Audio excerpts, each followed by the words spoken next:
ओम शांति। शिवरात्रि की सभी भक्तजनों और भाई बहनों को हार्दिक हार्दिक बधाई।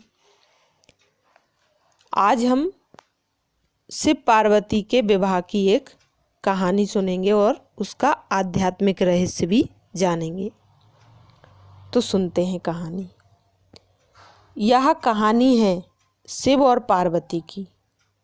पार्वती सती के नाम से जानी जाती हैं।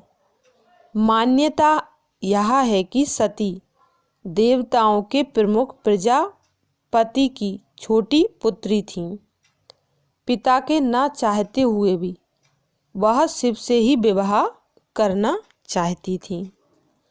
राजा दक्ष ने अपनी पुत्री के विवाह के लिए एक भव्य आयोजन किया, जिसमें राजकुमारी को आमंत्रित राजकुमारों में से अपना वर चुनना था। राजा ने शिव को छोड़ सभी देवताओं और चारों दिशाओं से राजकुमारों को निमंत्रण दिया था। सती जब हाथों में वरमाला लिए हुए सभा में आई तो वहां शिव को न देख बहुत दुखी हुई और माला को हवा में फेंक शिव को पुकारा और आग्रह किया कि वह उस माला को स्वीकार करें।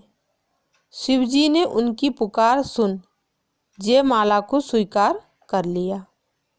हार कर राजा ने अपनी पुत्री का विवाह उनके संग कर दिया। शिव पार्वती को लेकर कैलाश पर्वत पर गए, जहां उनका महल था। कुछ समय उपरांत राजा दक्ष प्रजापति ने अश्वमेध यज्ञ रचाया, जिस यज्ञ में घोड़ों की बलि चढ़ाई जाती है। बहुत से देवताओं को निमंत्रण दिया, परंतु शिवजी को नहीं दिया। सती सभी देवताओं को उस ओर जाते देख अपने पिता से मिलने गईं और उनसे विनती करने लगीं कि उनके पति को भी निमंत्रण दिया जाए। दक्ष ने पार्वती की बातों पर ध्यान नहीं दिया।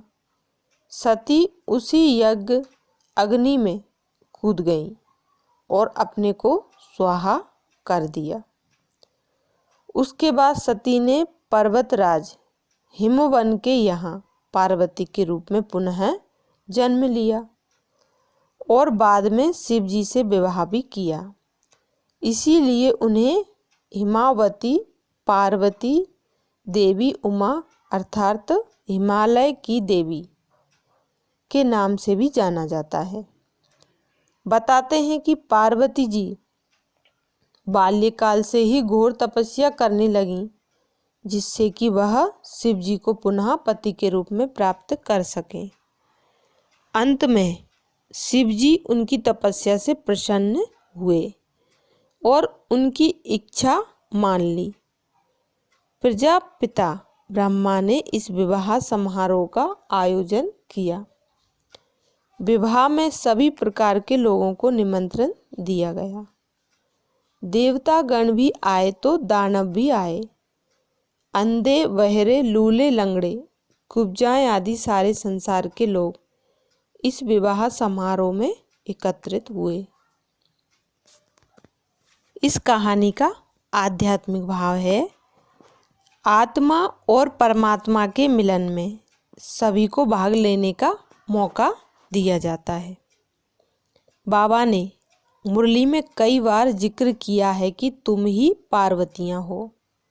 कठोर तपस्या करके जब तुम कर्मातीत अवस्था को प्राप्त कर संपूर्ण बन जाती हो, तब शिव साजन अपने साथ आप सभी आत्मा रूपी पार्वतियों को परम धाम आत्माओं की दुनिया में ले जाते हैं।